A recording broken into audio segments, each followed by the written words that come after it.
sur Fréquence Paris Pluriel.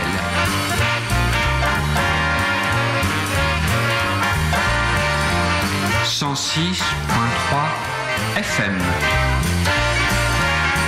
L'équipe de Théâtre sans frontières vous informe à la fois de l'actualité théâtrale et culturelle. Cette émission est en direct et en public un mercredi sur deux de 11h à 12h. Théâtre sans frontières est animé par Yves Chevalier. Elle est réalisée par Daniel Gresset.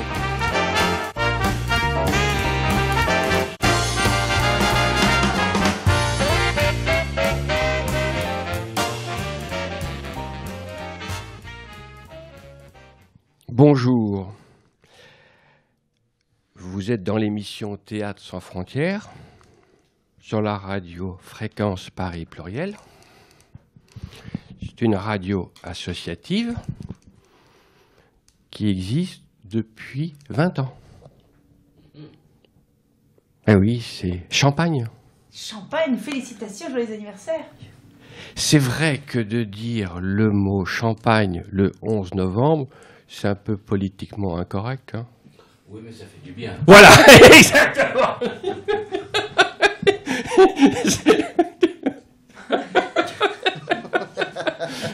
Exactement. Donc, revenons au théâtre avec une actualité champanisée.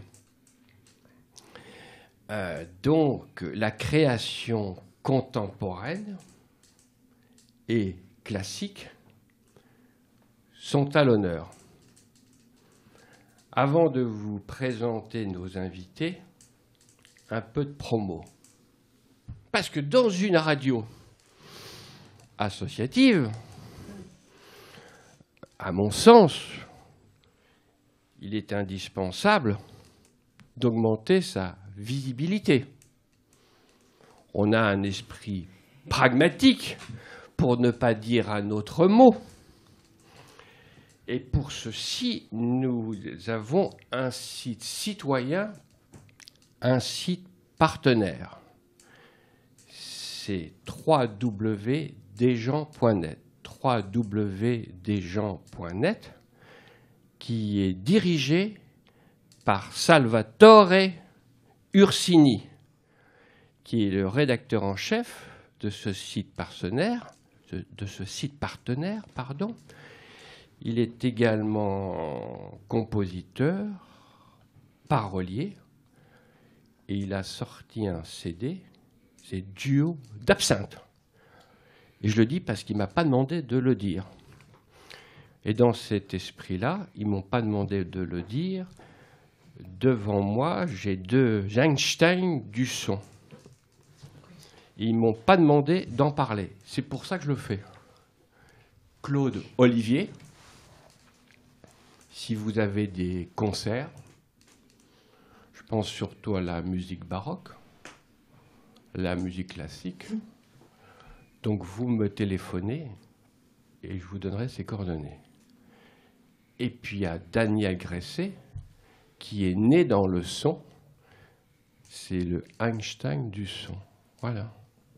Une sacrée. Et puis, il y a aussi notre ami, là, pour une fois, tu es dans la cabine, tu es dans la cuisine du son, en quelque sorte.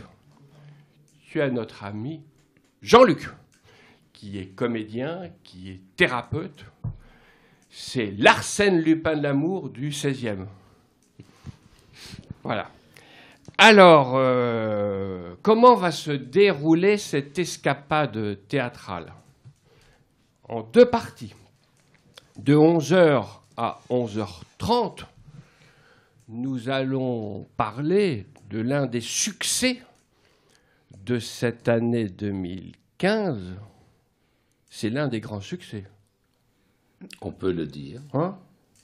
C'est Michel Voletti qui s'exprime.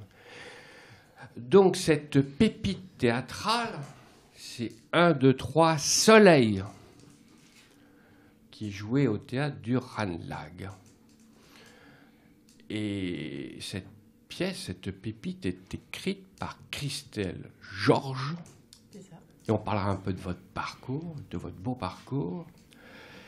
Et puis à côté de moi, il y a une jeune femme que j'ai découverte sur scène. C'est un peu la reine du théâtre du Ranelagh, et je pèse mes mots. C'est Delphine Depardieu. Et puis il y a le chef d'orchestre de cette belle aventure, qui est comédien, qui est metteur en scène de cette pépite. C'est Michel Voletti. Si. Avec une double culture, une culture... Oh là là, si vous allez là, on n'aura pas assez d'une demi-heure. Une culture européenne et une culture anglo-saxonne. Oui, américaine. C'est ça. Voilà.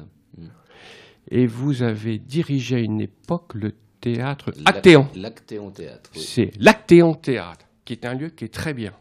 Absolument. Qui Un dirige... petit théâtre où il y a eu plein de petites pépites. Ah oui, oh oui. Voilà. Oui. Donc ça, quand je dis ça, c'est une façon de parler. Cette pépite, on en parle de 11h à 11h30. Et puis, maintenant, place au grand classique. Ah si, si. Parce qu'on pense tout le temps à Georges Feydeau. C'est le... Voilà, c'est ça le direct. C'est ça le direct. Donc, eh bien oui, ben c'est comme ça, il faut se débrouiller. Hein. Nous sommes dans une radio de proximité. Donc, avec Véronique Dartois et ses comédiens, nous parlerons de 11h30 à 12h de Georges Feydeau, qui est un orfèvre du vaudeville, et puis de Alfred Musset, avec 2 pièces qu'il faut absolument aller voir. Il ne faut pas me piquer mes papiers. Il ne faut pas me piquer mes papiers. Sans ça, c'est un drame. Donc, c'est... Je reprends... Non. C'est Léonie est en vacances. Non, n'en est pas. En fait, n'en est pas vraiment en vacances. Mais... Non, alors je pense que c'est un lapsus. Je pense que Monsieur Freud est là. C'est parce qu'on est jour férié. Monsieur le thérapeute. Voilà. C'est Léonie est en avance. Errare humanum est. Hein? Léonie est en avance au théâtre du Ricochet, qui est un lieu de proximité dans le 15e. Et puis on parlera aussi d'une pièce qu'il faut absolument aller voir, c'est « Il ne faut jurer de rien » de Alfred de Musset au Théâtre. J'aime bien votre humour, Delphine Depardieu. Donc ça, on en parle de 11h30 à 12h. Et puis autour de la table, il y a 3 acteurs. Alors, on va se débrouiller avec les micros. Allez, youp, là, ça marche. Donc, avec... Jean-Charles. Oui. Emeline. Et Daniel. Oui. On se connaît parce qu'on a bossé ensemble. Voilà. C'est un grand comédien. Là, je jongle avec les micros. Là. C'est la valse des micros.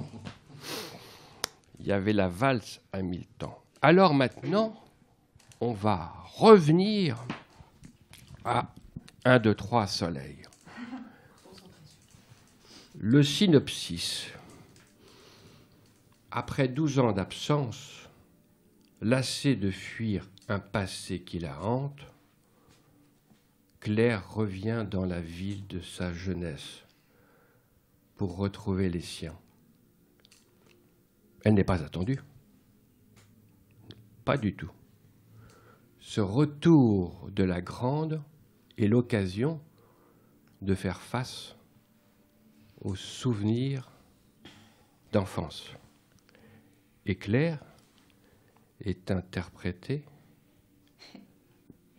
par Delphine Depardieu. Exactement. Je crois. Voilà. Jusqu'à maintenant, Voilà. oui. Jusqu'à maintenant, tout va bien. Oui. Donc effectivement, c'est une jeune femme qui revient dans sa famille 2 ans après être partie, après un événement qui s'est passé. Et puis, et donc elle doit affronter sa famille, les non-dits, cette famille de taiseux. Bon, qu'est-ce qui se passe avec les micros là? C'est pas possible. C'est pas possible. Donc c'est un drame familial qui se finit bien. Faut quand même le dire. Parce que, effectivement, c'est pas une comédie, mais c'est une pièce qu'on va voir... D'ailleurs, c'est quelque chose de très particulier, puisque c'est une pièce de taiseux. Et au théâtre, on n'a pas l'habitude de voir des taiseux, puisqu'au théâtre, on va voir des gens qui parlent. Et là, c'est des gens qui n'arrivent pas à parler, qui n'arrivent pas à exprimer leurs sentiments. Donc, c'est quelque chose de très particulier à interpréter, et agréable aussi à interpréter et à regarder, j'imagine aussi. C'est un peu des handicapés des sentiments. Ah oui, ça c'est sûr. C'est des handicapés des sentiments, oui. Ils ont du mal à exprimer leurs sentiments, à dire qu'ils s'aiment. Bon, en même temps, il y a eu un gros événement important qui a fait qu'ils se sont tous fermés comme des huîtres, sauf le petit frère, qui lui est une lumière, une bouffée d'air dans cette pièce dont on a besoin, dont les spectateurs aussi ont besoin, justement pour respirer un petit peu entre-temps. Mais c'est une pièce sur la réconciliation. Ah oui, de toute façon, c'est n'est-ce pas Michel Voletti? Oui. Merci Delphine Depardieu. Michel Voletti. Oui. Donc, vous avez fait votre carrière et vous continuez à faire votre carrière en Europe et aux États-Unis. Un peu moins aux États-Unis, puisque maintenant je vis en France quand même. Oui. Mais oui, de temps en temps. C'est une double culture. C'est une double culture accompagnée par une enfance passée entre l'Afrique et l'Indochine. Donc ça va encore beaucoup plus loin que la double culture. L'Indochine ? Oui, absolument. Voilà. Donc. Je ne suis pas français, non, je suis international, homme de la planète, je ne sais pas quoi. Je suis contre les passeports, d'ailleurs. C'est contre les passeports. Oui, absolument. Je trouve que tout le monde devrait pouvoir voyager partout où il en a envie. Alors, j'aurais des tas de questions à vous poser sur la mise en scène, sur la différence entre le regard européen et le regard anglo-saxon. J'aurais des tas de questions, mais ça, on pourra en parler une seconde fois. Avec plaisir. Parce que j'ai une longue conversation avec Denis. Notre tâche de presse. Voilà, c'est grâce à Denis Sublet que vous êtes là. Et merci beaucoup. Donc, ce que j'aimerais, c'est qu'on parle de votre mise en scène, qui est différente, parce que ce qu'il faut voir, c'est que l'aspect cinématographique est important. Oui, absolument. Surtout avec ce genre de pièces de théâtre. Comme disait Delphine, au théâtre en général, on parle beaucoup. Donc on gère beaucoup plus facilement les rythmes et tout ça. Cette pièce est plus une pièce de silence. Une pièce de silence. Voilà, alors, est-ce qu'on peut... Ce qui est important aussi, c'est de rassurer. Il y a du texte, oui. Voilà. Absolument. Non, rassurons, il y a du texte, il y a des choses à écouter, il y a des choses à comprendre. Christelle Georges n'a pas écrit que des points d'exclamation. Je veux bien écrire 1h30 de silence, moi je trouverais ça hyper chouette en tant qu'auteur, mais rien. Une feuille blanche, ce serait pas mal. Mais elle nous a écrit les silences, d'ailleurs, dans la pièce. Il y a des 3 points. 3 petits points. 3 petits points. C'est par des 3 petits points. Ils sont traumatisés des 3 petits points, il y en a partout, c'est vrai. Voilà. Et il y a aussi, ce qui est très important, c'est la musique. Je pense à une chanson de Souchon. De Souchon, mais vous êtes à l'ouest, mon pauvre monsieur? Non, en fait, je suis à l'est. Mais pas du tout. Il y a un petit peu de Renaud, il y a un petit peu de... C'est Renaud. C'est moi. Il y a Renaud et il y a les mots bleus. Et les mots bleus. Mais pas du tout Souchon. Non, pas du tout. Bien sûr, Allô Maman Bobo, on y pense avec la pièce, mais... Non, Souchon n'est pas là. Non, mais bon, là, pendant 3 secondes, j'étais... Vous étiez perdu à l'ouest. J'étais à l'ouest, et donc là, je reviens à l'est. Très bien. Et je reviens à l'est avec une pépite 1, 2, 3, Soleil de Christelle Georges. Oui. Et avec Marie Thirmont et Jérémy Duval qui nous accompagnent sur scène. Les 2 jeunes enfants. Voilà, mes 2 jeunes frères et sœurs. Ce sont des acteurs formidables. Le c'est qu'on fasse même pas de pause parce qu'on n'a pas le temps. Il n'y a rien, il n'y a pas de pause là. On n'a pas le temps. Bah oui. J'ai des tas de questions à poser à l'auteur, à Christelle Georges. Alors, une question extrêmement intelligente. Vous vous flattez, Hubert. Non, mais je fais exprès, c'est de l'autodérision, Delphine. C'est de l'autodérision. C'est de la plus totale autodérision. On l'avait compris. Tu vas pouvoir répondre. Je suis pas sûre, c'est un peu tôt pour les questions intelligentes, mais... Le 11 novembre, en plus. Non, pas des questions intelligentes ici. Ce sont les réponses qui le sont. Alors, comment est née cette pièce 1, 2, 3, Soleil de Christelle Georges? Alors oui, la réponse va pas être intelligente. Dans ma tête, comment elle est née? Elle est née d'une histoire plus ou moins familiale, d'une région, effectivement, parce que je viens de l'Est, vous parliez de l'Est tout à l'heure, qui est vraiment une région où les gens parlent pas beaucoup. Et quand on arrive à arracher quelques mots, on est content. Et après, en tant qu'auteur, on extrapole, on mélange, on mixe des bouts de choses qu'on a connues, et puis on essaye de trouver une dramaturgie à tout ça, en fait. Voilà. Oh. Oui. Elle parle bien. C'est un auteur. C'est pour ça qu'elle écrit. Hein. C'est ça. Est-ce qu'on pourrait parler des différents personnages de Christelle Georges? Oui. Donc il y a... Alors je vais commencer par... Mais il y a le personnage qui revient, en fait. Oui, c'est ça. Donc Claire, qui est la sœur aînée. Delphine Depardieu. Oui, voilà, qui est jouée par Delphine, qui revient chez elle. Oui. Et en fait, c'est ça, le point de départ de toute cette histoire, c'est d'essayer de comprendre pourquoi elle revient et pourquoi elle était partie, surtout. Et ensuite, il y a le personnage des deux frères et sœurs. Oui. Donc, il y a sa jeune sœur qui n'est pas du tout contente de la revoir, qui se serait pourquoi elle n'est pas contente de la revoir? Alors... On va pas tout dévoiler, mais un peu quand même. Personne. En fait, il y a eu un événement dramatique autour de la mère globalement, qui est aussi un personnage de la pièce, même s'il est absent. Mais c'est un personnage très présent malgré son absence. C'est ça. Et du coup, autour de la mort de cette maman, il s'est passé quelque chose, et aucun des personnages n'est d'accord avec ce qui s'est passé. Donc pour la jeune sœur, elle n'est pas d'accord avec ce qu'a fait sa sœur aînée. Ou pas fait, sa sœur aînée d'ailleurs, on va pas le dire. Non, un peu de suspense. Voilà, le petit frère, lui, de toute façon, était trop petit pour comprendre. Lui, il voit qu'une chose, c'est qu'il est ravi de revoir sa sœur, parce que franchement, 12 ans passés sans sa sœur et sans sa mère, ça faisait beaucoup. Ben oui. Et le père, du coup, se retrouve confronté à cet enfant qu'il a toujours fui quelque part. Voilà. Et à propos du père, j'aimerais que le père parle de son personnage. Votre personnage. Alors, le personnage parle peu. Parle peu. C'est vrai que c'est... Non, mais là, il faut causer, là. On est à la radio. Et est-ce qu'on pourrait parler... C'est vrai que c'est celui qui a le plus de mal à la communication, oui, le père. Il a du mal à communiquer parce que, en fonction déjà de l'acte commis vis-à-vis du décès de la mère, il se sent coupable de ne pas avoir accompagné sa femme, voilà. Oui. Il se sent coupable d'avoir laissé fuir sa fille, voilà, même s'il l'accuse d'avoir abandonné la famille. Et tiens, un téléphone. Ce n'est pas un téléphone des invités. Non. Nous tenons à le dire. Non, mais c'est un couillon qui l'a pas fermé. C'est bizarre, hein. Et ce couillon, c'est Yves Chevalier, voilà. Mais donc voilà, donc le père est plein de culpabilité, plein de souvenirs. Il s'est enfermé dans ses souvenirs. Oui. Et il a beaucoup de mal, en voyant sa fille aînée revenir, à accepter ce retour, même s'il l'a toujours voulu. Et donc, c'est une pièce, c'est un personnage où il y a des regards, où il y a des tensions permanentes, qui a du mal à faire sortir les mots et ses sentiments. Le retour de sa fille aînée, ça le renvoie à sa propre culpabilité, en fait. Oui. Donc, autant il s'était habitué à vivre sans, autant le fait de la revoir, ça fait ressortir toute le... Ça l'oblige à réfléchir sur ses propres lâchetés à lui, en fait.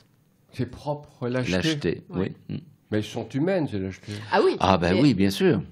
bien sûr, mais oui. Quand on est confronté, quand on les oublie, c'est très bien, on les met au fond de soi, on continue à vivre. Est-ce qu'on les oublie réellement? Parce que dans nos rêves, le fait frappe à notre porte. Parfois, oui. Même, oui. Parfois. Ça dépend, je pense, parce que certains ont plus de lâcheté que d'autres, donc les rêves sont plus nombreux. Il y a les princes et les princesses de l'esquive. Absolument. Hein? Absolument. Et ce que j'aimerais, c'est qu'on parle des autres personnages. Hein? Il y a Julien, qui est joué par Jérémy Duval, qui est la lumière du spectacle. Alors, pour quelle raison c'est une... Bon, c'est par son jeu, c'est une lumière. Par son jeu, oui, mais le personnage aussi. Le personnage est un personnage très vivant. Ouais. Il a 18 ans. Il est dans le présent. Voilà. Il est dans le présent et dans le futur, lui. C'est ça. Autant les autres sont sur un événement passé, autant lui, il est dans l'avenir. Il est dans une envie de vivre autre chose, de sortir de cet endroit où tout le monde s'est un peu enterré. Et du coup, lui, il est vraiment dans ça. D'où son bonheur de revoir sa sœur et de enfin régler toutes ces vieilles histoires. En fait, c'était un enterrement collectif, finalement, un peu. Oh, je ne dirais pas ça. Non, mais j'ai fait un peu exprès. Non, pas un enterrement, non. Non, ce sont des retrouvailles. Donc, voilà. C'est pas... mais c'est qu'il y a un moment où il y a eu ce drame quand vous partez. Oui. Et pendant 12 ans, vous êtes un peu vérolé par la souffrance. Ah oui. Au loin de ma famille, oui. Dans la souffrance, dans le questionnement. Donc, et donc, elle revient parce qu'il faut qu'elle règle tout ça pour continuer d'avancer, pour avancer dans le futur, au lieu de rester dans le passé à se torturer. Alors, c'est vrai que c'est une pièce... moi, en sortant, je vais être franc avec vous, vous en doutez par rapport à ce que j'ai pu écrire, j'ai pris contact avec des personnes que je n'avais pas vues depuis longtemps. Elles ont répondu, elles n'ont pas répondu. Mais je dors tranquille. J'avais envie d'avoir la paix. Et puis de tenter d'être plus serein et de tendre une main. Et justement, j'aimerais savoir si vous avez eu des échanges avec les spectateurs. Est-ce que les spectateurs, est-ce qu'ils vous ont dit, mais pourquoi je ne reprends pas contact avec telle ou telle personne? Parce que cette pièce, il y a un peu un effet boomerang, un peu. Non. Moi, j'ai des spectateurs qui sont venus me voir les yeux pleins de larmes en disant c'est tellement proche de moi cette histoire. Voilà. Oui, bien sûr, bien évidemment. Tous les soirs, il y a des gens qui sont très touchés de toute façon. Cette histoire, quand c'est quelque chose qui nous est un peu arrivé, ça nous touche. Ça nous touche. Donc, je ne dirais pas tout ce qui se passe dans cette pièce. Non. Ça ne sert à rien de venir la voir. Mais en tout cas, quand on est proche de l'histoire... ça nous touche plus particulièrement. Oui, et donc, les gens viennent nous voir vraiment les yeux pleins de larmes. Il y a effectivement ce drame aussi, mais il y a aussi, je pense, ce qui peut toucher les gens, c'est que tout le monde a une famille, tout le monde a été l'aîné ou le petit, tout le monde a eu des rapports parfois compliqués avec ses parents. Donc, il y a forcément, on n'est pas obligé d'avoir vécu un drame pour que cette histoire nous touche quelque part. On peut se retrouver à un moment dans l'ordre de la fratrie, dans les engueulades qui peuvent arriver, dans les relations. La relation avec le père aussi. Moi, j'ai des gens à la sortie qui m'ont dit écoutez, c'est fou, j'ai vécu ça avec mon père, on n'arrivait pas à se parler. Voilà. Donc, dans les différences tous les personnages sont très vrais, en fait, très actuels par rapport à une situation. Puis la façon dont des enfants peuvent grandir dans la même famille et voir les choses différemment, ça pour le coup par rapport aux deux sœurs. Donc la deuxième sœur qui est jouée par Marie Tirmont, elle a vécu ça tout à fait différemment, cette situation. Et il y a beaucoup de familles où on grandit ensemble, on a les mêmes parents, on est a priori, on vit les mêmes choses, et pourtant on les ressent pas de la même façon. Et ça, je pense que ça peut aussi parler aux spectateurs, pour le coup. Oui, et puis j'aimerais qu'on parle de votre mise en scène. Avec plaisir. Qui est une mise en scène un peu différente des autres.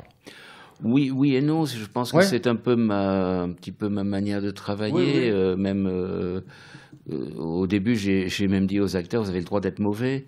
Voilà. Parce que je trouve que c'est en se libérant de plein de choses qu'on arrive à trouver justement la vérité. C'est une pièce où si l'acteur triche, on ne peut pas la jouer. Donc il faut une vérité. C'est un petit peu aussi mon côté un peu américain. Est-ce qu'on peut aller un tout petit peu plus loin sur ce côté américain? Oui, bien sûr, oui. Juste quelques minutes là. Oui. Ouais. Allez-y. Non, c'est moi qui pose des questions, je veux bien, mais bon, ce qui est important, c'est vous.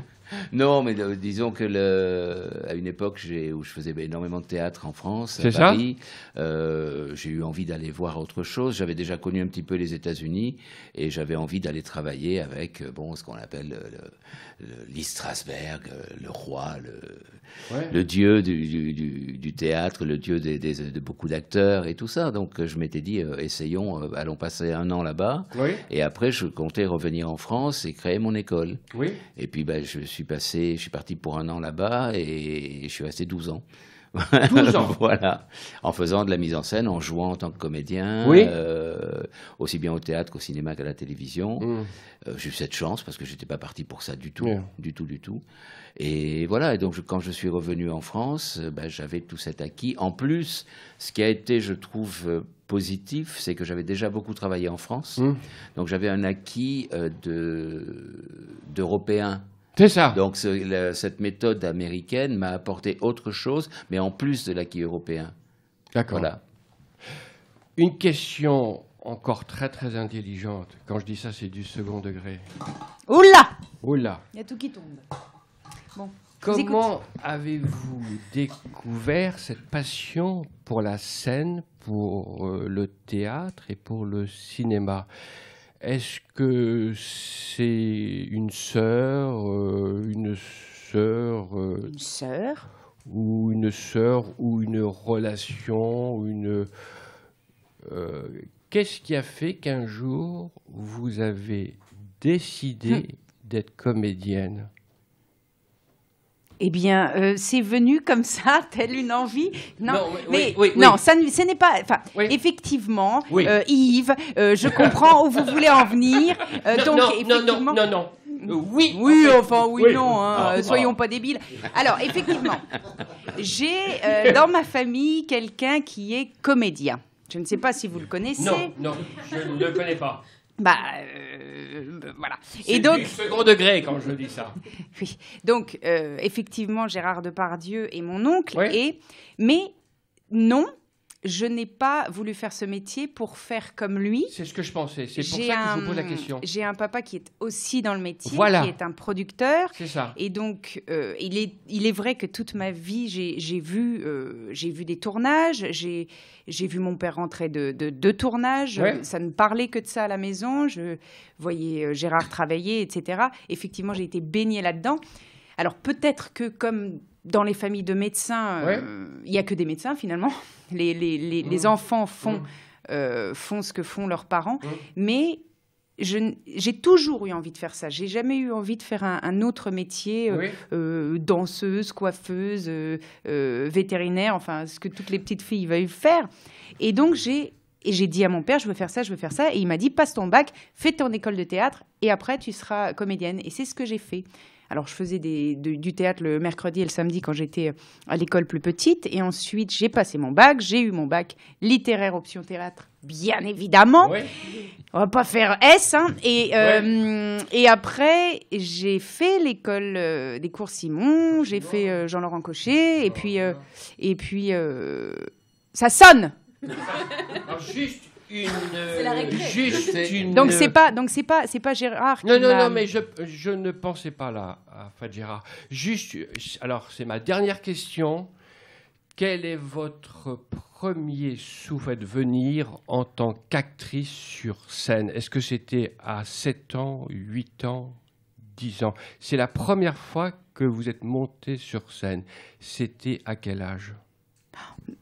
Oh non, c'était... mais moi, je ne suis pas montée sur scène professionnellement très tôt. Comme je vous dis, je n'ai commencé ce métier professionnellement après avoir... d'une manière professionnelle, après avoir appris mon métier. Mais il n'y a pas eu dans votre enfant... Ben non, j'ai pas eu le droit. Passe ton bac d'abord. Voilà. C'était une interdiction de la scène. C'est-à-dire, mon père m'a dit, apprends d'abord ton métier. C'est pas... c'est un métier, quoi. Bon, voilà, c'est un métier. Donc, merci beaucoup. Merci à vous. Et puis ce que je vous propose, c'est que l'on poursuive une autre fois cette conversation sur le double regard en tant que metteur en scène sur la France.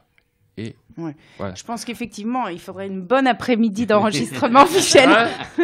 Donc, surtout... Non, mais c'est pas ça, mais venir ici, surtout, voilà. Ah oui, voilà, c'est important. Oui. Michel, surtout, alors j'ai été très heureux de recevoir... Merci à vous, Yves, pour cette invitation. Et puis... et de parler de 1, 2, 3 Soleil, donc la pièce qui se joue au Ranlag. Donc, jusqu'au 28, à 19h. Donc, mercredi, jeudi, vendredi, novembre. Samedi, 19h, dimanche, 15h. Aujourd'hui, même si c'est férié. Donc, une pièce de Christelle Georges avec Delphine Depardieu, Michel Voletti, Jérémy Duval, Marie Tirmont.